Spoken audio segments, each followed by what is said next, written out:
Isaac Newton जो कि physics की किताबों पर राज करता है, इनका ग्रेविटेशन लॉ, न्यूटनियन मैकेनिक्स जो कि न्यूटन के लॉज ऑफ मोशन पर बेस्ड है, ये सब कुछ हम तक एडमंड हेल की वजह से पहुंच पाया है। और एडमंड हेल की वजह से ही आज न्यूटन इतने फेमस हैं और इनकी वजह से ही आज हम न्यूटन के लॉज किताबों में पढ़ पा रहे हैं।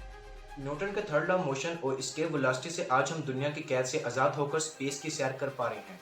न्यूटनियन मैकेनिक्स ने सब कुछ बदल कर रख दिया है और ये सब एडमंड हेली का न्यूटन को इनकरेज करने की वजह से हुआ है। हेली को आप हेलीज कॉमेट की वजह से जानते होंगे। ये कॉमेट लास्ट टाइम 1986 में अपेयर हुआ था और हर 75 साल बाद ये दोबारा दिखता है। हम इंसान हर चीज में पैटर्न ढूंढने की कोशिश करते हैं और हर चीज में मतलब निकालना इंसानों की फितरत है। जब इंसानों ने ये कॉमेट पहली बार देखा तो उन्होंने इसको बर्बादी लाने वाला कहा।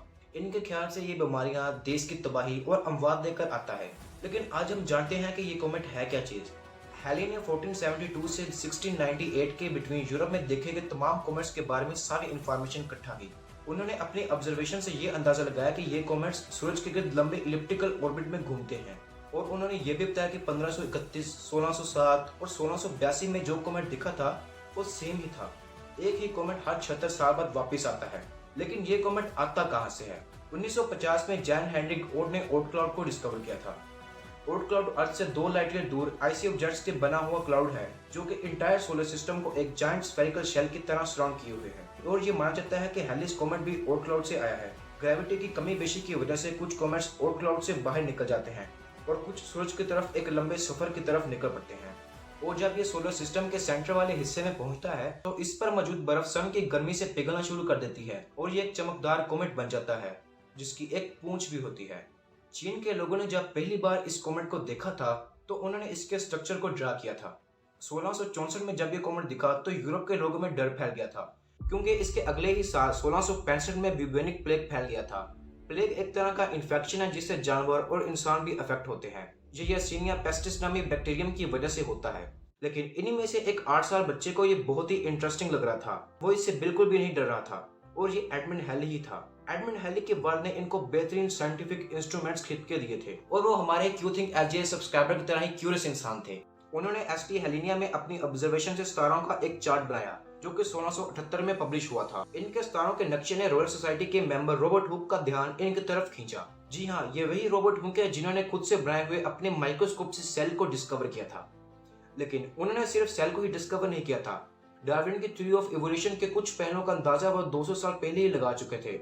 हुक ने टेलीस्कोप को भी बेहतर किया था। इलास्टिसिटी ऑफ लॉ भी उन्होंने दिया था जिसको आज हम हुक्स लॉ के नाम पर जानते हैं। उस वक्त एक सवाल था जिसको ना ही एडमंड हेली सॉल्व कर पा रहे थे और ना ही रॉबर्ट हुक। हुक ने दावा किया कि वो इस सवाल का जवाब ढूंढ कर दे देंगे, लेकिन वो अपने दावे को सच साबित न कर पाए।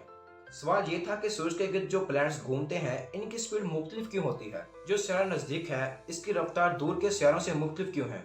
इस सवाल का जवाब हासिल करने के लिए 1684 में एडमंड हेली न्यूटन से प्लैनेटरी मोशन की थ्योरीज को डिस्कस करने के लिए मिलने आई और तभी न्यूटन ने अपने सारे लॉज एक लिफाफे में एडमंड हेली को भेजे थे। लेकिन यहाँ पर एक बहुत ही इंटरेस्टिंग बात है, न्यूटन ने इस सवाल का जवाब 5 साल पहले ही ढूंढ लिया था और इसका जवाब था ग्रेविटी। जो प्लैनेट सन के करीब है, सन इन पर हाई ग्रेविटेशनल पुल लगाता है जिससे इनकी रफ्तार तेज हो जाती है और जो दूर है इन पर ग्रेविटेशनल पुल कमजोर होने की वजह से इनकी रफ्तार कम हो जाती है। रॉयल सोसाइटी को न्यूटन का काम बहुत पसंद आया था लेकिन इनके पास पैसों की कमी थी, इसलिए वो इनकी किताब को पब्लिश नहीं कर पाए। इस वक्त उन्होंने बहुत ज्यादा रकम हिस्ट्री ऑफ फिश नामी बुक पर लगा दिए थे, लेकिन इसकी सेल बहुत कम हुई जिससे रॉयल सोसाइटी के पास रकम की कमी हो गई। लेकिन यहाँ हमारे हीरो ने एंट्री की और एडमंड हेली ने इस बात का फैसला किया कि वह न्यूटन के काम को दुनिया के सामने लेकर आएंगे। हेली ने इनकी किताब की एडिटिंग भी की और इसको पब्लिश भी खुद ही अपनी जेब से किया। अगर हेली कोशिश ना करते तो न्यूटन कभी भी दुनिया में पहचाने ना जाते और इनके लॉस के बगैर हम साइंटिफिक तरक्की भी ना कर पाते। अगर एडमंड हेली ना होते तो न्यूटन ने कभी भी इस किताब के बारे में ना सोचा होता और ना ही किताब लिखी जाती। एडमंड हेली ने सिर्फ न्यूटन को ही इंकरेज नहीं किया था बल्कि इनकी खुद की भी बहुत सारी इन्वेंशंस हैं। हेली अपनी इन्वेंशंस को खुद ही टेस्ट किया करते थे ताकि किसी दूसरे की जिंदगी खतरे में न जाए। उन्होंने वेदर मैप को भी डिस्कवर किया था। हवाओं का रुख बताने के लिए उन्होंने जो निशान बनाए थे वो आज भी इस्तेमाल किए जाते हैं। हेली ने बताया था कि हम जिन स्टारों को फिक्स स्टार कहते हैं वो फिक्स नहीं है बल्कि वो भी मूव करते हैं और उन्होंने ही सूरज और जमीन के दरमियान फासले को कैलकुलेट करने का तरीका निकाला था और आज इस तरीके से हम जानते हैं कि सूरज हमसे 15 करोड़ किलोमीटर दूर है। आज की वीडियो के लिए यही था और मुझे पूरी उम्मीद है कि आपको इस वीडियो में कुछ नया सीखने को मिला होगा। अगर आपको ये वीडियो पसंद आई है तो इस वीडियो को लाइक जरूर दें ताकि आपको नई साइंटिफिक वीडियोस देखने को मिलती रहें। और हम जल्दी मिलेंगे एक नई साइंस वीडियो के साथ।